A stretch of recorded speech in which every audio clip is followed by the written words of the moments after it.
Top stories tonight. Appeal court voids sack of 25 pro-Wike Assembly lawmakers. PDP insists Ighodalo remains governorship candidate in Edo State despite court order.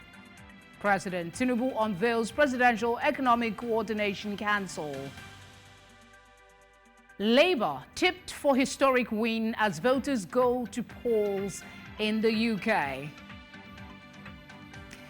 Thank you for joining us. I'm Felicity Ezewike. The Court of Appeal sitting in Abuja has dismissed the ex parte order given by the Rivers State High Court in Port Harcourt, stopping Martin Amawule from parading himself as Speaker of the Rivers State House of Assembly or carrying out such legislative functions. The appellate court also reserved judgment in the appeal filed by the governorship candidate of the Social Democratic Party in the November 11, 2023 Kogi State governorship election, challenging the judgment of the State Election Petitions Tribunal, which affirmed Ahmed Ododo of All Progressive Congress APC as the elected governor of the state. Marvelous Obomanu reports. There was much apprehension ahead of the judgment of the Kogi State Governorship Elections Tribunal. A three-member panel of justices of the appellate court, while presenting its final decision on the matter, reserved judgment in the appeal challenging the election victory of the Kogi State Governor, Usman Ododo, to a date that will be communicated to parties involved after they had all adopted their briefs. The counsel to the candidate of the Social Democratic Party, Pius Akubo, urged the court to set aside the judgment of the Kogi State Governorship Election Petition Tribunal and declare his client as the governor of the state. The court has painstakingly given time and attention to the respective counsel to the parties to argue the appeals. On our part, we've argued the substantive appeal challenging the decision of the tribunal with respect to the evidence led by INEC staff, PW1 and Beavers machines tendered, which showed overvoting overwhelmingly. And we are hoping and trusting that the court will dispassionately look at the case we have made in our briefs and to do justice according to law in favor of the appellants. In his own submission, the counsel to the governor, Kano Agabi, prayed the court to dismiss the appeal filed by the candidate of the SDP and his party for lack of merit. The chairman of the APC in the state expressed optimism that the court will uphold the judgment of the tribunal. As far as we are concerned, we don't have any case, and we are so confident from the tribunal. We know that the judgment will go the way of the tribunal because we are sure of our case, and we are not urging them, but they will do what the Constitution permits them. The lingering issue in Rivers State involving the dispute at the State House of Assembly also came up for hearing. The appellate court, in determining the issue of jurisdiction, says that the Federal High Court is exclusively the only court that can hear such matters and not the State High Court. The three-man panel upheld the appeal filed by the factional Speaker of the State House of Assembly, Martin Amehule, and 24 others against the Speaker, Victor Okojombo, and 2 others. PDC. All the noise and the dust raised by the sacking of Martin Amehule and 24 others from the Rivers State House of Assembly have now been blown away by the judgment of the Court of Appeal. The big question is, will Martin Amehule and 24 others continue on their earlier plan to impeach the Rivers State Governor, or will they rescind? Interesting days lie ahead in Rivers State politics. In Abuja for News Central, Marvelous Obomanu.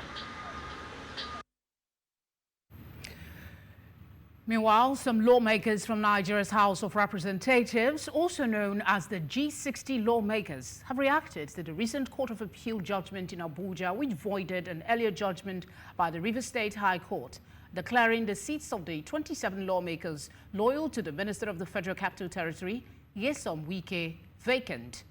The lawmakers spoke to newsmen in Abuja saying that the court did not decide on the legality of their decampment from the People's Democratic Party. Thus, they remain sacked as state lawmakers. They say the factional speaker, loyal to the Rivers State Governor, Siminalaye Fubara, remains the valid speaker of the Rivers State House of Assembly till the issue is resolved. That the pro-Wike 27 sacked Rivers lawmakers remains sacked. Their seat remains vacant, as the appeal court today didn't decide on the legality of their decampment and the declaration of their seat vacant. And let me re-emphasize again, appeal court did not void the declaration of the seat of the 27 pro-Wike lawmakers vacant. They didn't void that declaration. OK Jumbo still remains the speaker, pending when the issue of the legality of the decampment of the sacked 27 lawmakers are resolved by a federal high court, appeal court, and the Supreme Court. Now, I want to remind not just only our dear president, also heads of security agencies, where a particular verse said, help us to build a nation where no man is oppressed, in the new national anthem. That slide, if we don't want to continue that slide, then we should honor. The least that we can do is to honor the wordings, the letters of our Constitution. Short and simple. Persons who have defected have lost their seats. If they have any honor left in them, the best that they can do is to get back those who elected them and seek for re-election, test their popularity. As representatives of the people, you do not represent yourself. And in Edo, the state chapter of the People's Democratic Party, PDP, has insisted that Asue Ighodalo remains the party's flag bearer in the coming governorship polls in September. This is coming as Justice Inyang Ekwo of the Federal High Court in Abuja on Thursday voided the February 2024 election that produced Ighodalo on the ground that 378 delegates who were supposed to vote at the primary election were unlawfully excluded by the party. Again, my colleague, Marvelous Bombardment, has more. On February 2024, Nigeria's People's Democratic Party in Edo State held its primary election to elect its flag bearer in the upcoming September governorship poll. The ballot had 10 candidates, including the immediate past deputy governor of the state, Philip Shuaibu. However, Asue Ighodalo was announced the winner of the primaries by the party officials after securing 577 votes to beat his closest rival, the former deputy governor of the state, Shuaibu, who got only 1 vote. This did not go down well with the former deputy governor, who says that the list of delegates for the election was tampered with by party officials loyal to the governor who did not support his candidacy. Track up. The case was brought before the Federal High Court in Abuja. Justice Inyang Ekwo, while delivering judgment over the claims, voided the primaries held by the party, saying 378 delegates who were supposed to vote were unlawfully excluded. The people that you saw at Samuel Okmuras today were not delegates. They were staff of government. I said that. So as far as I'm concerned, I've been vindicated. I said it from day one that what transpired in Samuel Okmuras Stadium was just likened to a birthday party's reception or a wedding reception, because the authentic delegates were not there. Don't forget, I used the word authentic delegate, and I'm happy that the court has vindicated me. However, since the judgment by the Court of Appeal, There have been diverse reactions, as those loyal to the party say the judgment was taken out of context and dismiss claims that the election has not been nullified. The PDP in Edo State are also attributing the claims to the handiwork of mischief makers who are unsettled with the rising popularity of Asue Ighodalo. This honorable court did not make any order nullifying the primary and the election of Dr. Asuerime Ighodalo as the PDP candidate who won that primary election by 577 votes. What the court said is that some delegates were excluded. And don't forget that those delegates under Section 8414 have no locus to question the primaries. We owe the duty to this nation to tell the truth. And don't forget that my Lord Justice Eko, a very seasoned, very cerebral judge, did not make any order nullifying the primary. A certified true copy of the judgment is not yet out to resolve the ongoing disputes regarding the position of the court. The PDP has also not made it clear it will be appealing the judgment. However, party faithful will be hoping that the rumors claiming their candidate has been disqualified from the upcoming poll remains untrue. In Abuja for News Central, Marvelous Obomman. Interesting times in Edo State. Let's discuss the intrigues of the court ruling. I'm joined now by the spokesman of Asue Ighodalo campaign, Dan Osa Ogbeige. Thank you very much for joining us, Dan.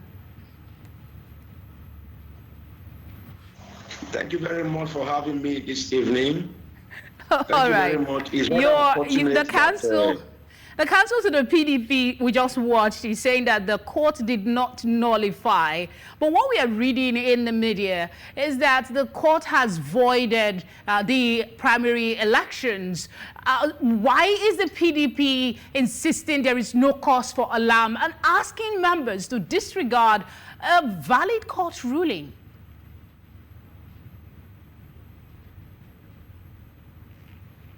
Okay, I think we've lost connection with Dan. As soon as we reconnect, we'll go back to that conversation. I really want to hear what he has to say on that. In the meantime, the Minister of the Federal Capital Territory has given assurances that the construction of the Federal Capital Territory Court of Appeal complex will be completed by September next year. The minister gave the assurances while flagging off construction of the facility in Abuja. Idong Joseph reports. About 27 years after the establishment of the Abuja division of the Appeal Court, the court has operated without a permanent building of its own. However, this is about to change as the Minister of the Federal Capital Territory, the Chief Justice of Nigeria, and the President of the Appeal Court laid the foundation for the construction of a permanent structure for the courts. At times when critical appeals are determined, such as those involving political or terrorism matters, the court complex and the adjoining expressways leading to the three arms zone and the Federal Secretariat are cordoned off. The construction of the new strategically located Abuja division will undoubtedly provide significant relief. The minister revealed that about 30 billion naira has been approved to commence the construction of the complex. This project is going to cost us 37 billion naira. But in the budget, Mr. President has provided 30 billion naira. Thank you and God bless you. While handing over the certificate of occupancy to the President of the Appeal Courts, the minister promised to ensure delivery of the complex within 14 months. He says that plans are already in place to provide housing for judges from the Court of Appeal, the Federal High Court, and the FCT High Court. Unlike engineers who, when they retire, can go back to their practice. And in this case, this is not available for the justices and judges. And Mr. President said, look, we have to start somewhere. And he has approved that the heads of court must have their retirement homes. The Chief Justice of the Federation, the Minister of Justice, And the president of the Nigerian Bar Association commended the minister for his support. We appreciate you greatly. We know you love the judiciary. Only the lawyers have this to give, because memo that code non habet. You cannot give what you do not have. The minister expressed the president's readiness to support the progress of the judiciary to dispense justice. In Abuja for News Central, I am Edo Joseph. The governor of Osun State, Senator Ademola Adeleke, has called on government at all levels to provide more infrastructural projects for the people at the grassroots to enhance meaningful development at the local areas. The governor gave the remarks at the inauguration of the completed Okpanam Ibusa bypass in Oshimili North local government area of Delta State. The host governor, Sheriff Oborowori, who gave the length of the road as 5.3 kilometers, said the road project contributes to the progress and growth of the state and reduces traffic at the Koka interchange, thereby opening up the area for commercial activities. When you have roads connecting villages, making it easier for your people, that is what you call progressive. And our brother here, my brother, is doing just that. That is why I'm here to identify with him. But I will sincerely appreciate the immediate past governor who initiated this road, because he was the one who initiated the road. I'm the one who did it, completed it, and today is for commissioning. I have said in several occasions that I will not abandon any project. Your Excellency, the width of this road, as you can see, is 10.3 meters.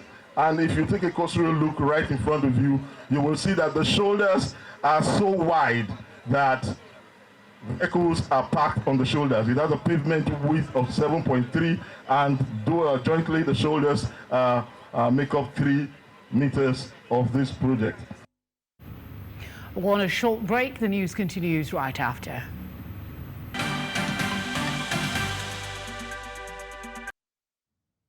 Very glad to know you're still with us. We've been able to re-establish contact with Dan Osa Ogbege. He is the spokesman of Aswe Igodalo campaign in the Edo State governorship elections. He joins us now to talk a bit about the court ruling that has nullified, allegedly, from what we are hearing now, because we don't know which one to follow. Dan, if you can hear me, thank you very much for joining us. Thank you very much for having me. All right.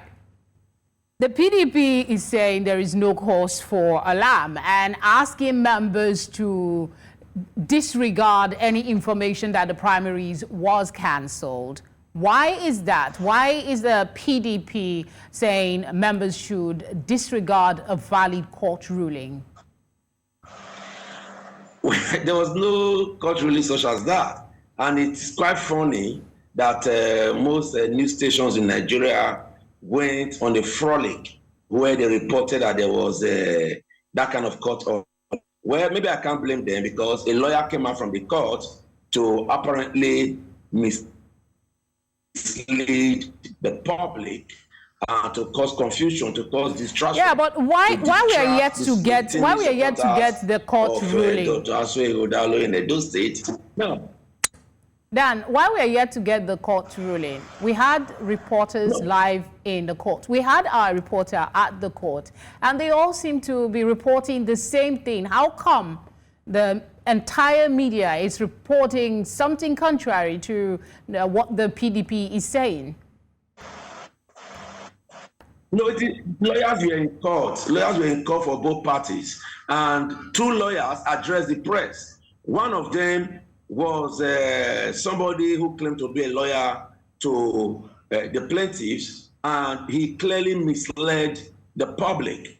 The other lawyer, the lawyer to PDP, came out to address the point, and he made a clear point that there was no order they're declaring as invalid the primaries of the PDP. In fact, what actually happened was that the case was brought to court on the 8th of February, 2024, and the primaries was held on the 22nd of February, 2024.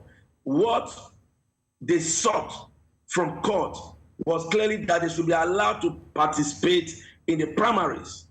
But the primaries took place and the case was not dispensed with at the time. So how can you explain? Maybe you can help us. They did not ask for any order of court to declare the primaries as invalid, and the court did not give that kind of order. Okay, maybe you could help us explain this, because what we read, I checked multiple outlets before coming on, and what I saw was that Justice Ekwo... It's clear. It's not about what you read on social media.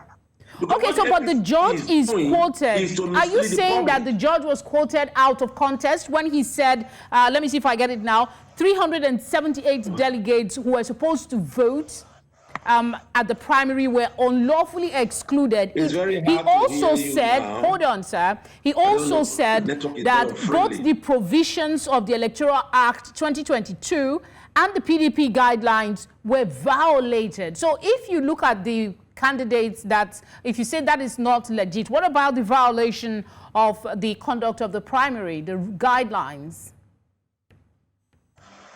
Now, let me make some point to you, but I couldn't hear you very well.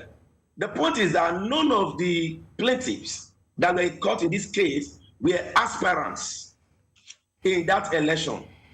And clearly, the new provision of the Electoral Act, particularly Section 84, Section 14, is that only a person who participated in the election as an aspirant could validly challenge the outcome of that primary election. The people who went to court were not aspirants. So the court could not have even granted a prayer that was not asked by anybody. The court is not the Father Christmas. All right, Dan. I guess we'll have to leave it there for now. That's the much time will permit us. Thank you for your time.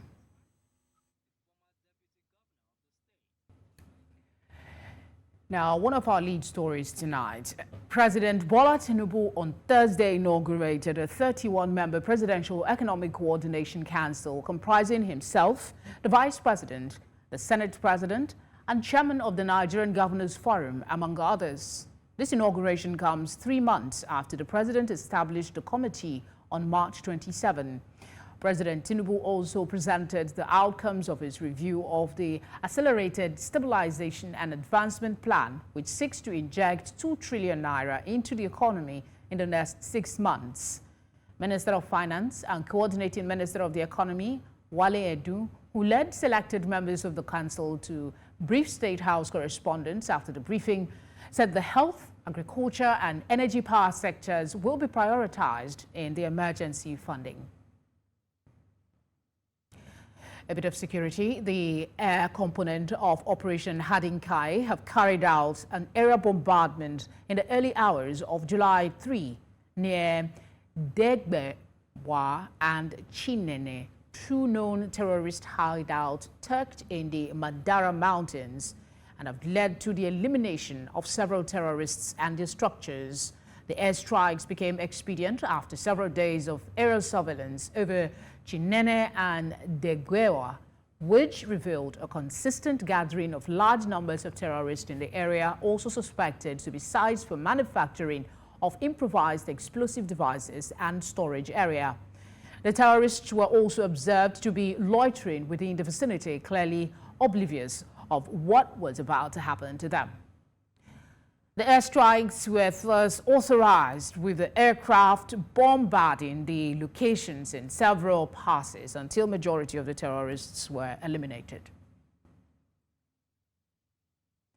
Nigerians have been urged to support troops of the Nigerian military in any way possible for improved security of both lives and property within their areas of coverage. It is only by so doing that issues of complicity and other forms of unprofessionalism will be tackled and sanity bestowed in the personnel and troops of the Nigerian Army for efficiency.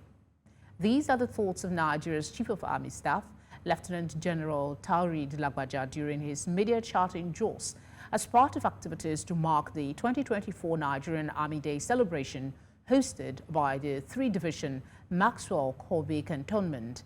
News Centre's Chizoba Anyowe tells us more. It is hours to the grand finale of the Nigerian Army Day celebration taking place in Jos, the Plateau State capital. As part of activities to mark the NATCEL 2024, General Lagbaja said in a media chat Thursday in Jos, he is certain that sooner than later, troubled areas in the country will regain security. I will not say we have established total dominance over the Mandara Mountains, but it's a work in progress. And our troops will continue to do that until every inch of ground is liberated and we have a handshake with the Cameroonians on the other side of the border. So be rest assured that a little while from now, we will clear every community, every forest where we still have footprints of the insurgents and make those communities safe for the inhabitants to return and engage in lawful businesses. The general urged Nigerians to always support troops for more effectiveness on their delivery. We are working in challenging operating environment to ensure there's peace and security for law-abiding citizens.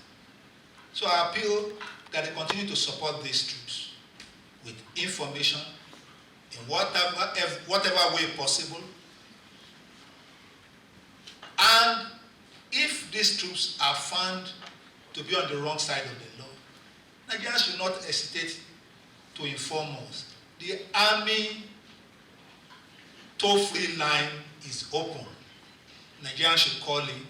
We will investigate every report and take appropriate action. On the acquisition of aircraft to combat insecurity in the country, the Army boss said it is aimed at working together with the Nigerian Air Force and never in competition with them. In Jos for News Central, Chizoba Anyowe. Voters across the United Kingdom are heading to the polls to participate in the highly anticipated general elections. This democratic process is a crucial opportunity for citizens to exercise their right to vote and have their voices heard.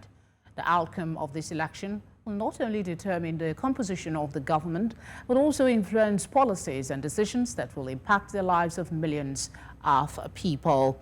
I'm joined now by our international correspondent, Afua Hagen, to tell us a bit more about the process. Thank you very much for joining us. Thank you for having me. Polls have now closed. Have you got any results from exit polls yet? Polls have been open from 7 a.m. till 10 p.m. and we just had actually at 10 p.m. the exit poll. So this is a poll that's done by the 3 major broadcasters here in the United Kingdom, BBC, Sky News and ITV News. Now, before I give you the exit poll, I must tell you that this is just an exit poll. No seats have been declared yet, but the exit poll is notoriously accurate between a margin of 2 and 8 seats. And it is telling us that Labour have won 410 seats, Conservatives 131, the Liberal Democrats on 61, and the Reform Party on 13 seats, the Scottish National Party on 10 seats, and the Green Party on 2. So that will tell us, if this exit poll is correct, that we have a Labour landslide. Now, you need 326 seats out of a possible 650 to have to be the majority government in Parliament. And it looks like Labour are going to take 410 of closed. Now, this can only be described as a landslide victory. It's very significant because in 2019, Labour only had something like 203 seats. So they've more than doubled the amount of seats that they have now in only 5 years. Labour haven't won an election since the position of being in the opposition for 27 years, haven't won a general election for 19 years. Now, this landslide victory has been predicted for months, and it looks like the hard work of Sir Keir Starmer and the Labour Party is coming to pass this evening. Interesting stats. What happens now, though, now that the polls have closed? Give us maybe a timeline of events. Well, yeah, this is where it starts to get interesting, and when journalists like myself will stay up all night to watch the count. Now, what happens now is the results come in. You have certain constituencies that always like to be the first to declare. So those constituencies, we should get the first official results by about 11 p.m. this evening. That's when we should see some of the first constituencies tell us what their results are. And those results will trickle in till about 3 a.m. And then between 3 and 4 is when you get another huge tranche of results coming in from different constituencies up and down the country. And we should know by 7 a.m. tomorrow morning who is going to be our next Prime Minister. So I'll tell you some of the constituencies that will come in first. There's constituencies called Blyth and Ashington and Houghton and Sunderland South. They are in the north of England. They usually declare first around 11 till 11:30. And then between sort of 3 and 4 a.m., Jeremy Hunt, who's the Chancellor, we should get his seat. We should get Nigel Farage, the leader of the Reform Party in Clacton. We should get his seat as well. Then between 5 and 7 a.m., you get constituencies like North Cornwall, Hitchin. You'll get the Prime Minister's constituency in North Yorkshire as well. Okay. So by 7 a.m. tomorrow morning, that's when we should declare, or around that time when we have who the new Prime Minister will be. Afua, it's obviously going to be a long night and an even longer day for you. Please do stay hydrated, as we will be coming back to you for updates. Thanks. Thank you. Right, let's go now for some business news right after this break.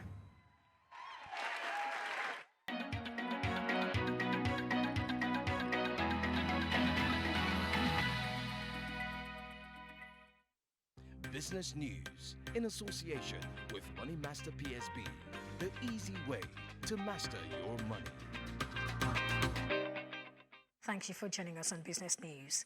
The African Export-Import Bank, Afreximbank, has cautioned that divesting from fossil fuels could potentially decrease Nigeria's GDP by $30 billion and Africa's GDP by around $190 billion. The bank's Africa Trade Report 2024 highlights that while reducing fossil fuels could lower emissions, many African nations rely on them for energy, exports, foreign exchange, job creation, and power generation. The report also underscores Africa's energy poverty, with about 600 million people lacking electricity access and 900 million without clean cooking fuels.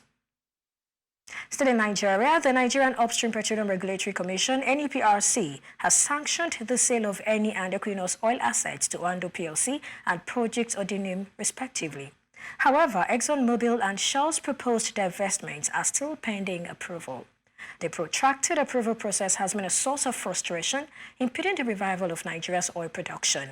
ExxonMobil is planning a $1.3 billion sale of its shallow water business to Seplat, while Shell is looking to exit Nigeria's onshore oil and gas sector, focusing instead on deep water and integrated gas businesses. Shell's divestment is currently under review by the regulator. The Zimbabwe gold, ZiG, Zimbabwe's gold-backed currency, hit a record low against the dollar, declining 0.5% to 13.76 per dollar.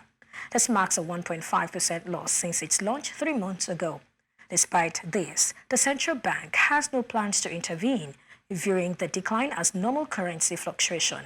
The ZiG, backed by 2.5 tons of gold and $100 million in foreign reserves, is Zimbabwe's 6th attempt at a stable local currency.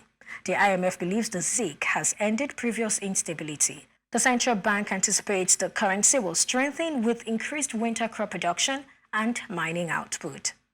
And finally, Ethiopia's Prime Minister Abiy Ahmed has stated that the ongoing discussions with International Monetary Fund, IMF, and the World Bank will result in funding of $10.5 billion. Negotiations have been taking place on various issues, and once the reform is approved, the funding is expected to be received in the coming years. Ethiopia defaulted on its debt in December, and the talks with the IMF are crucial for restructuring its external loans of $28.5 billion. The nation's $1 billion bond has seen a slight increase in value. That's our offering on business news at this time. Thank you for watching. I am Perpetua Fasome Peter. The news continues shortly. Bye for now.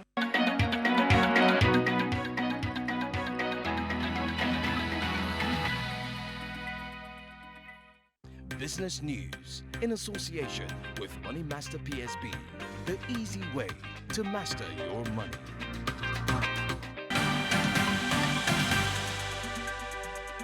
Up next is sports.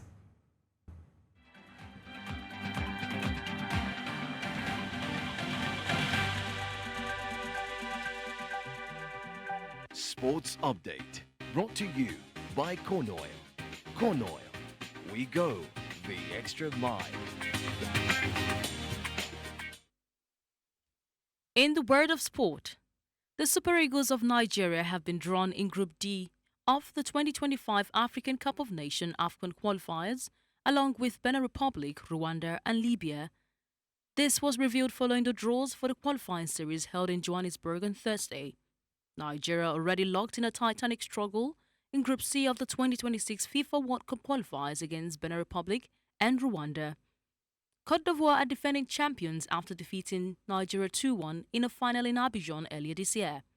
The Elephants were placed in Group G, where they will play former champions Zambia, Sierra Leone and Chad. Hosts Morocco will contend with Gabon, Central African Republic and Lesotho in Group B. The qualifiers will start in September 2024 and end in November 2024. Group winners and runners-up in the 11 groups that do not involve tournament host Morocco will gain qualification to the competition, which will hold from 21st December 2025 to 18 January 2026. Nigeria's Super Falcons will be without one of its most influential players at the Paris 2024 Olympic Games, after midfielder Alimatu Ayinde was ruled out due to injury. The update from a club on Thursday afternoon indicated that the Nigerian midfielder had injured her knee. The club further stated that she will not recover in time for the games. The Falcons will face Brazil in the opening group game on the 25th of July, before battling world champions Spain and Japan. African representatives Egypt, Cameroon, Angola and Côte d'Ivoire recorded winless outings in their first round-robin matches against their opponents at the ongoing 2024 FIBA Men's Olympic Qualifying Tournament. The qualification tournament, being hosted by Greece, Latvia, Spain and Puerto Rico, serves as an avenue for 24 participating countries to battle for 4 available tickets for the forthcoming Paris 2024 Olympics, billed to get underway from July 26 to August 11. Results from match day 1 saw Egypt crush 77-90 to Dominican Republic, while Cameroon lost 66-70 to Montenegro. Spain topped Angola 89-81, while Lithuania beat Côte d'Ivoire 97-93. However, Cameroon clawed back some pride on match day 2 today, defeating Brazil 77-74. Angola lost 70-74 to Lebanon. Finally, in the world of sport, India's T20 World Cup winners returned home to a hero's welcome on Thursday, greeted by huge crowds of euphoric fans and praised by their overjoyed Prime Minister Narendra Modi at a private reception. Frenzied crowd met the team as they landed in Delhi Airport from the Caribbean, having been delayed for days by a hurricane. The team waved to the crowds and danced to drums and live music at the hotel before heading off to meet Modi at his residence. Evening saw the team paraded in an open-top bus through the financial capital of Mumbai, the birthplace of India's cricket obsession, along a seafront route thronging with jubilant crowds. The team then took a victory lap in front of thousands more fans at the Wankhede Stadium, the site of India's last World Cup win, for the 50-over edition of the tournament in 2011. And that's it in the world of sport. I am Onyinyechi Obaru.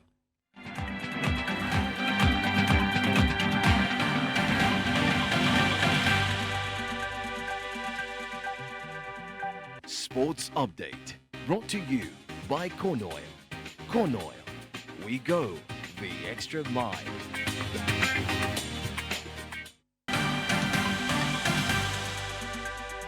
I'll join our entertainment team for the latest stories.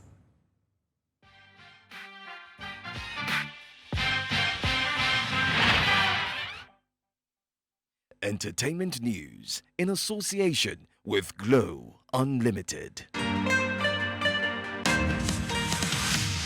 On Entertainment Tonight, Nigerian singer Wizkid shared a heartfelt tribute to his late mother, Morayo, on her first posthumous birthday on July 4, 2024. In an emotional post on X, he expressed his deep sorrow and longing, writing about how much he missed her and how life felt empty without her. He reminisced about her smile, laughs, hugs and kisses, and noted that his heart was broken forever. Wizkid also mentioned that his best album, titled Morayo, was dedicated to her. Wizkid's mother, Jane Dolapo, passed away on August 18, 2023, and was laid to rest on October 13, 2023. His mother played a crucial role in his success as a global superstar, often attending his concerts and supporting his music career. Wizkid described her as a massive support in his song Joy, highlighting her encouragement to chase his dreams.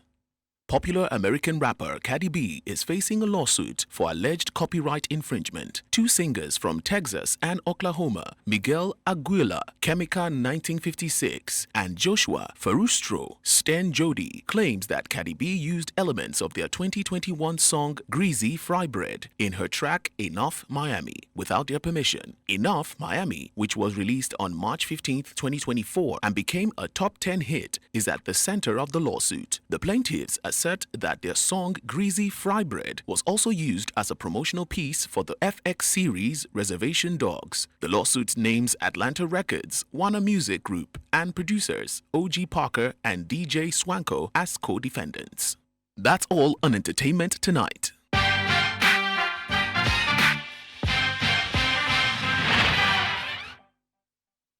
Entertainment news in association with Glow Unlimited.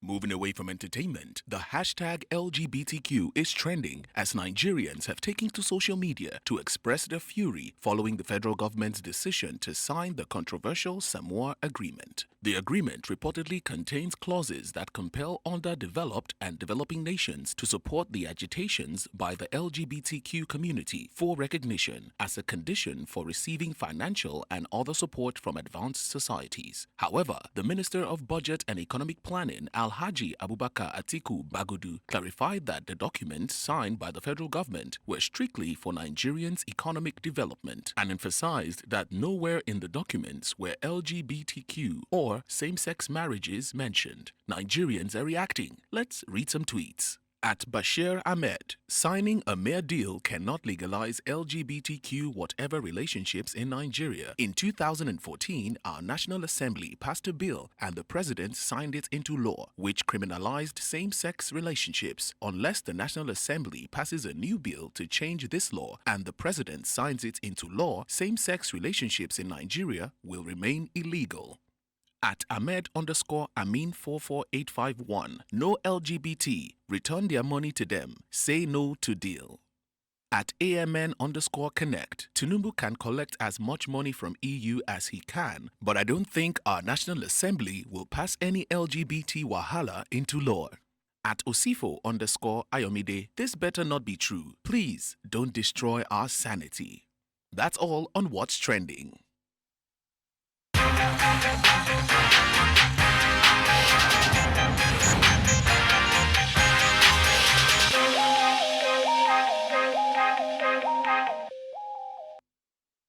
And that's how we wrap it up tonight, but not before we bring you a recap of our major stories.